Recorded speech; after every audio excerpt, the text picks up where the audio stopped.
সাদা শকুনের ঘরের মেয়েরা এভাবেই মনে হয় ভাগ্যে যায়। এই জন্য মেয়ে ভেগে যাওয়ার কষ্ট সে বোঝে।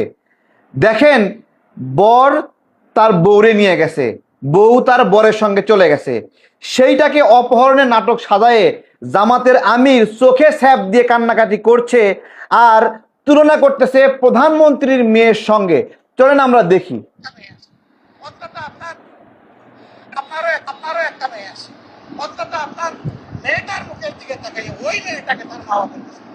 চিন্তা করতে পারেন কত বড় জানোয়ার।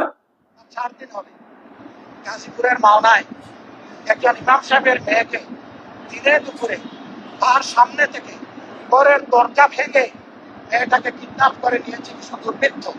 আমরা খবর পেয়েছি তারা রাজনৈতিক পৃষ্ঠপোষকতায় এই দুর্বৃত্তপনা করেছে। শয়তানের ঘরে শয়তান। বাবা বলতেছে আমার মেয়েটা যদি দুনিয়া থেকে চলে যেত এত কষ্ট আমার লাগতো না। আরে সাদা শকুন রে, আরে সাদা শকুন, আহারে ওরে শয়তান রে, আমি চেয়ে চেয়ে শুধু চোখের আহারে সাদা শকুন। ও বাবা, ও বাবা, আমরা তোমার কাছে ওরে বাবা গো লজ্জিত। তুমি আমাদেরকে ক্ষমা করো। সাদা শকুন লজ্জিত। সরকারকে বলবো প্রধানমন্ত্রীর হস্তক্ষেপে আহারে, সচিবালয়ের একজন কর্মকর্তা কর্মচারীর এক ছেলেকে আহারে, অপহরণ করা হয়েছে। আহারে, তার হস্তক্ষেপে 24 ঘন্টার নাটক সাজালো কিভাবে। আমি বলবো আপনার প্রশাসন ব্যর্থ হয়েছে। আহারে, আপনি হস্তক্ষেপ করে ও নিষ্পাপ মেয়েটাকে তার বাবা এবং মায়ের দিকে দিয়ে দিন।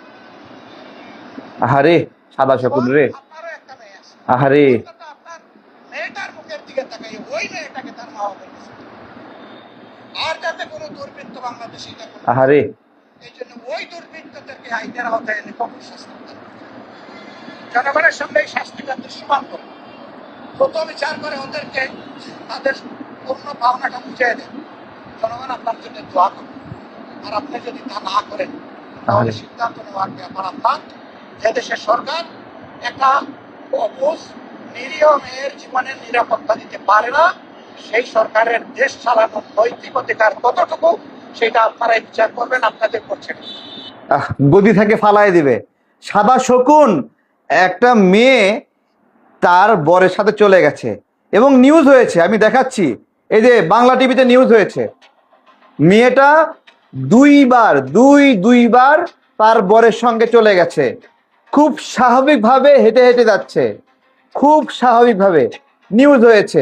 এই ঘটনাকে এই সাদা শকুন কোন পর্যায়ে ব্যাখ্যা করলো, চোখে স্যাপ দিয়ে এবং প্রধানমন্ত্রীর মেয়ের সঙ্গে তুলনা করলো যে আপনারও একটা মেয়ে আছে, এবং শেষে কি হুমকি দিল, সরকারকে ফালাই দেওয়ার হুমকি দিল।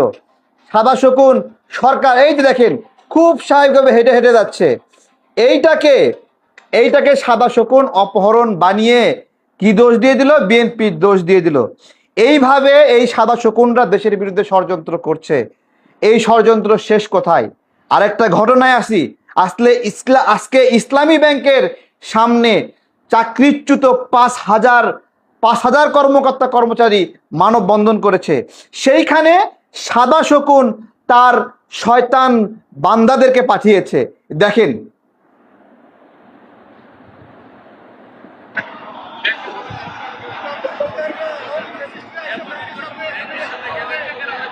আওয়ামী ফ্যাসিস্ট ট্যাগ দিয়ে যেই 5,000 ইসলামী ব্যাংকের চাকরিচ্যুত কর্মকর্তা কর্মচারী তাদেরকে মারতে গিয়েছিল, তারপরে যখন দেখছে তারা সংখ্যায় 5,000 আর 150, তখন ভয়েতে আর মারতে যায়নি, পুলিশের সঙ্গে তর্ক বিতর্ক করে। আমার প্রশ্ন হলো, আওয়ামী লীগ পরিচয় যদি হয় ব্যাংকের কর্মকর্তা কর্মচারীদের, জামাত ইসলাম না করার কারণে তাদেরকে চাকরি থেকে বাদ দিতে হবে? আজকে এই রাজাকারদের দোসর নাহিদ ইসলাম, এই যে যুদ্ধাপরাধীদের দোসর, 11 দলীয় জোটের দোসর নাহিদ ইসলাম বলছে যারা আগে ছাত্রলীগ যুবলীগ করছে তারা এনসিপি করতে পারবে। আমার প্রশ্ন হলো, ছাত্রলীগ পরিচয়ে যদি এনসিপি করতে পারে, এই জামাতের দোসরদের রাজনীতি করতে পারে, তাহলে ছাত্রলীগের কেউ ইসলামী ব্যাংকে কেন চাকরি করতে পারবে না? আজকে 5,000 মানুষ এখানে তাদের রুটি রুজির জন্য দাঁড়িয়েছিল, তাদেরকে এখান থেকে বের করে দেওয়ার জন্য, মব সৃষ্টি করার জন্য গ্রাহক পরিচয়ে এই যে জামাত ইসলামে পল্টন থানার লোকদেরকে লেলিয়ে দিয়েছে সাদা শকুন। সাদা শকুন ইসলামী ব্যাংকের দখল চায়, সেজন্য 5 তারিখ মব সৃষ্টি করে মুরগি জবাই করে গায়ে রক্ত লাগিয়ে দোষ দিয়েছিল যে আওয়ামী লীগ তাদের মেরেছে। 5 তারিখের পরে ব্যাংক দখল নিয়েছে জামাতি ইসলাম। 5 তারিখের পরে আওয়ামী লীগ কোন জায়গায় ভায়োলেন্স করেছে, কোন জায়গায় লড়াই করেছে আমি দেখতে চাই। 5 তারিখে পরে এই ইসলামী ব্যাংক দখল করার জন্য ওরা মুরগি নিয়ে গেছিল সঙ্গে করে, তারপরে মুরগি জবাই করে গায়ে রক্ত মাখিয়ে সেই অবস্থায় ইসলামী ব্যাংক হাসপাতালে গিয়ে ভর্তি হয়েছিল, ঢাকা মেডিকেলে যায়নি। ওরা যদি গুলিবিদ্ধ হতো ঢাকা মেডিকেলে যাইতো, ওরা যদি গুলিবিদ্ধ হতো পিজি হাসপাতালে যাইতো। এই ধরনের বড় ঘটনা ইসলামী ব্যাংক ভর্তিও করে না, কিন্তু মুরগির রক্ত লাগিয়ে ইসলামী ব্যাংক হাসপাতালে গিয়ে ভর্তি হয়েছে যাতে করে রিপোর্টটাও চুরি করে বানাতে পারে। এইভাবে সাদা শকুনরা গুজব ছড়ায়, দেশের বিরুদ্ধে অশান্তি সৃষ্টি করে। একটা মেয়ে তার বরের সঙ্গে চলে গেছে, কত বড় নাটক! এই সাদা শকুনে সাদা শয়তানরা এইভাবে নাটক করে করে তাও প্রধানমন্ত্রীর মেয়ের সঙ্গে তুলনা দিচ্ছে।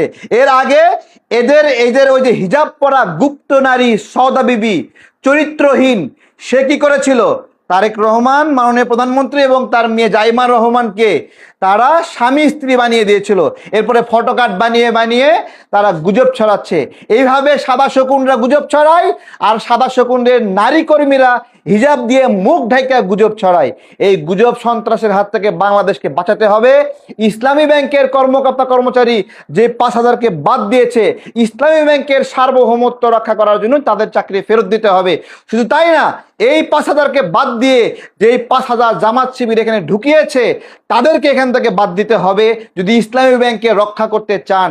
একটা ব্যাংক আপনারা বলছেন আওয়ামী লীগের হাতে ছিল, আওয়ামী লীগের দোসর, সেই ব্যাংক তখন লোকসান করেনি, কিন্তু যখন এই সাদা শকুনরা দখল নিল, মুরগি জবাই করে রক্তাক্ত গা বানিয়ে যখন নাটক করে মব সৃষ্টি করে দখল নিল, তখন তাকে লোকসান আর লোকসান। একটা ব্যাংকে রাজনৈতিকভাবে দুধেল গাই বানিয়ে, রাজনৈতিকভাবে দুগ্ধবতী গরু বানিয়ে সেখান থেকে চুষে চুষে খাচ্ছে এই চান্দাবাজরা ইয়ানতের নামে। আপনারা সেই প্রমাণগুলো দেখেছেন, ইসলামী ব্যাংকের কর্মকর্তাদেরকে জামাতি ইসলামের অফিসের জন্য কিভাবে ফ্যান দিতে বাধ্য করে, ফ্যান কিনে দেওয়ার জন্য ইসলামী ব্যাংকের কর্মকর্তাদের ভাগ করে দেয়, তুমি একটা দেবা, তুমি একটা দেবা, তুমি একটা দেবা। এরপরে ডেস্কে ডেস্কে গিয়ে ইয়ানুতের নামে চান্দা সংগ্রহ করে।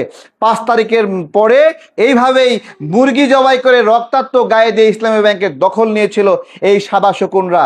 আর এইভাবে গুজব ছড়াচ্ছে, বলতেছে ছাত্রলীগ এনসিপিতে যুক্ত করতে পারবে, ছাত্রলীগ জামাতে যুক্ত করতে পারবে, কিন্তু ছাত্রলীগ ইসলামী ব্যাংকে চাকরি করতে পারবে না। কেন পারবে না? কারণ ওদের চান্দাবাজি, ইয়ানত ব্যবসার ধোঁকাবাজি বাইরে ভিডিও আকারে বের হয়ে আসবে, এই জন্য তারা এখান থেকে মুক্ত চায়।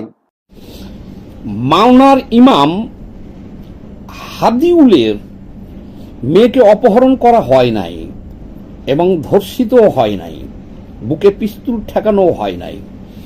আপনারা জানেন যে একটা সংবাদ সারা দেশে বর্তমানে হইচই ফেলে দিয়েছে। সেই সংবাদটা হলো যে মাওনার একজন ইমাম প্রথমে দেখা গেল বুক চাপড়াইতেছে আর কাঁদতেছে আর বলতেছে যে তার মেয়েকে 16 বছর 17 বছর বয়সের কন্যা, মাদ্রাসা পড়ুয়া কন্যাকে স্থানীয় বিএনপি ছাত্র দল অপহরণ করে নিয়ে গেছে এবং কোথাও খুঁজে পাওয়া যাচ্ছে না। থানা পুলিশকে বলার পরেও 3 দিন হয়ে গেল, সে তার মেয়েকে ফেরত পাচ্ছে না। এখন এবং সে বুক চাপড়ে চাপড়ে কাঁদতেছে, আর এটা ভাইরাল হয়ে গেছে। কিন্তু ইতিমধ্যে অনেকগুলো ভিডিও সামাজিক যোগাযোগ মাধ্যমে চলে আসছে, একটা দুইটা না, ইতিমধ্যে অনেকগুলো ভিডিও সামাজিক যোগাযোগ মাধ্যমে আসছে। সেখানে প্রমাণিত হয়েছে যে এই ইমাম সাহেবের মেয়ে ছাত্র দলের সেই ছেলের সাথে 1.5 বছর ধরে প্রেম করে এবং এটা ইমাম সাহেবের পরিবার সবাই জানে। তো এই যে 1.5 বছর ধরে প্রেম, ইমাম সাহেবের পরিবার যেমন জানে, ওই ছেলের পরিবারও কিন্তু তেমন জানে। পহেলা বৈশাখের দিন